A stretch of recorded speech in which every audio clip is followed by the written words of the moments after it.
YCP పాలన ప్రకృతి సంపదను చెరబెట్టిన అడవి దొంగ మాజీ మంత్రి పెద్దిరెడ్డి రామచంద్రరెడ్డి అని ఆయన అక్రమ ఆస్తుల విలువ మన రాష్ట్ర బడ్జెట్ 2 లక్షల కోట్లను దాటిపోయిందని జనసేన రాష్ట్ర ప్రధాన కార్యదర్శి నాగబాబు ఆరోపించారు.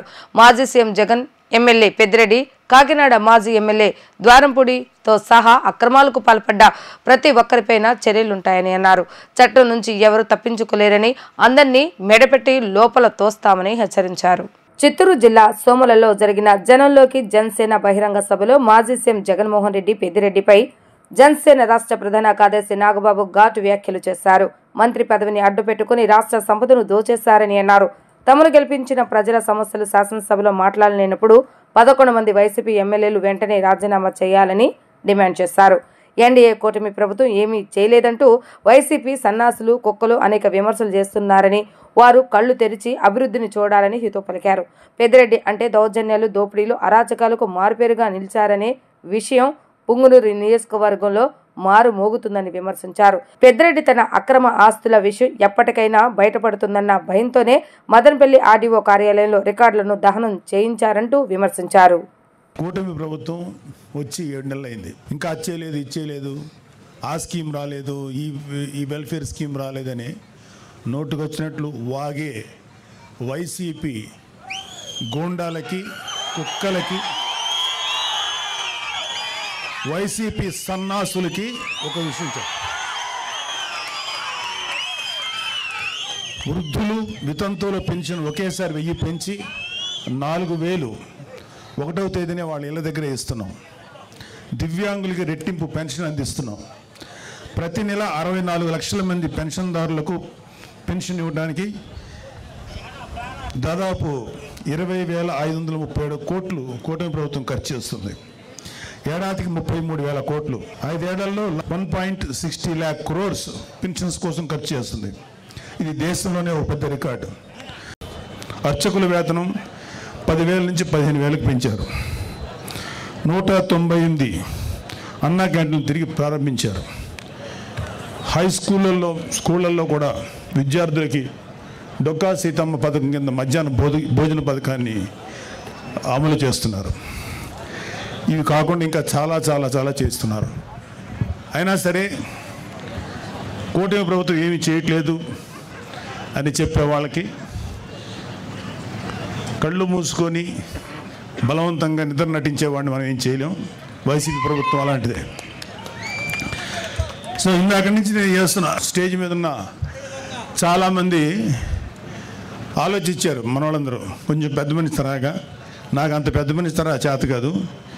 పెద్దిరెడ్డి అక్రమాల గురించి కొంచెం మాట్లాడుకుందాం. అంటే నేను రాయలసీమకి ఎలక్షన్ క్యాంపెయిన్కి ఓన్లీ తిరుపతి వరకే వచ్చాను, ఒకసారి కలిగిరి దాకా వచ్చాను. ఆ తర్వాత రావడానికి నాకు అవకాశం దొరక్క నేను పవన్ కళ్యాణ్ గారి పిఠాపురం నియోజకవర్గంలో పనిచేయాల్సి వచ్చింది. అయితే చాలామంది ఇక్కడ చెప్పారు ఏంటంటే పెద్దిరెడ్డికి మేము చాలా భయపడతారండి మన వాళ్ళందరూ. చాలామంది కొంచెం మీరు జాగ్రత్త అని.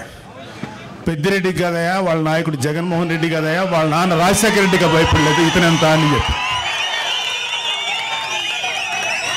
న్యాయంగా ధర్మంగా ముందుకెళ్ళేటువంటి గొప్ప నాయకుడు పవన్ కళ్యాణ్ గారి నాయకత్వంలో పనిచేస్తున్న మాకు పెద్దిరెడ్డి కాదు కదా, ఏ సుబ్బారెడ్డి పిచ్చిరెడ్డి కూడా మాకేమో లెక్కలేదు. Don't care. సో ముందు పెద్దిరెడ్డి అక్రమాల గురించి ఇక్కడంతా స్టేజ్ మీద ఉన్న చాలామంది ఉన్నారు మా జన సైనికులు, వీర మహిళలందరూ. అలాగే ఇక్కడున్న ఏ రాయి, రప్ప, చెట్టు, పుట్టం కదిలించినా సరే ఈ పెద్దిరెడ్డి అక్రమాలు ఎన్ని దారుణాలు చేశారు ప్రతి ఒక్కళ్ళు చెప్తారు. లాస్ట్ టైం వచ్చినప్పుడు కూడా చెప్పారు. అయినా ఒకసారి మీకు గుర్తు చేయదు, అన్నీ ఉన్నాయి, అన్ని లిస్ట్ ఉన్నాయి. అడవి దొంగ నువ్వు పెద్దిరెడ్డి రామచంద్రరెడ్డి 2 లక్షల కోట్ల అక్రమాస్తులు కూడా పెట్టాడు. 2 లక్షల కోట్లు లెక్క పెట్టాలంటే ఎంతసేపు పడుతుందో, ఎన్ని రూములు కావాలో అర్థం చేసుకోండి. ఆయన అక్రమాస్తుల విలువ మన రాష్ట్ర బడ్జెట్ 2 లక్షల కోట్లను దాటిపోయింది. సరే, అన్నిటికన్నా సిగ్గుపడాల్సిన విషయం ఏంటంటే ఈ పెద్దిరెడ్డి రామచంద్రరెడ్డి అనే వ్యక్తి దాదాపు 2 లక్షల పైగా ఓట్లు వేసి గెలిపిస్తే శాసనసభకు వచ్చి నీ ప్రజల తరఫున నీ గొంతు వినిపించడానికి ధైర్యం చాలా. నీకు ఎమ్మెల్యే పదవి ఎందుకు? అర్జెంటుగా రాజీనామా చేయాలని మేమందరం డిమాండ్ చేస్తున్నాం. నీకే కాదు, మీ వైసీపీలో 11 మంది ఎమ్మెల్యేలు ఇంక్లూడింగ్ మీ నాయకుడు జగన్ రెడ్డి కూడా గెలిచి ఎందుకు మీరు శాసనసభకు రాలేకపోతున్నారు? ఎందుకు మీ వాయిస్ వినిపించలేకపోతున్నారు? భయం. అంటే మీరు అధికారంలో 150 సీట్లు వచ్చినప్పుడు నోటుకు వచ్చినట్టు బిహేవ్ చేశారు, ప్రజల జీవితాలతో ఆడుకున్నారు. ఇక్కడ ఎవరిని ఇక్కడ అతని బాధితులు ఇక్కడ ఇంకా ఉన్నారు. టైం లేక వాళ్ళతో మాట్లాడే అవకాశం మాకు లేదు, మాట్లాడించే అవకాశం రాలా.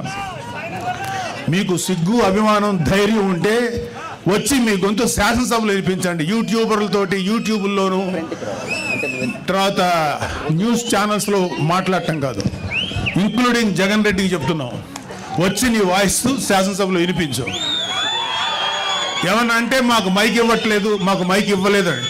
అరే మీరు వచ్చి మాట్లాడండి, ఆ మైక్ ఇస్తారు, అప్పుడుగా తెలుస్తుంది.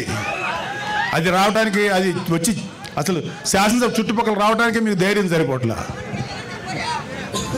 మొత్తం అధపాతాలను పడిపోయారు కదా, అందుకని భయం. రండి, మీరు అధపాతాలో ఉన్నారు కదా, అక్కడి నుంచి మాట్లాడండి, కనీసం వినపడద్దు మాకు. ఇంకోటి, ఒకే ఒక వైసీపీ నాయకులు ఇంక్లూడింగ్ పెద్దిరెడ్డి రామచంద్రారెడ్డి ఎవరెవరి ఆస్తులైతే అడ్డగోలుగా కబ్జా చేశారో ఇవన్నీ కూడా బయటకు తీస్తాం.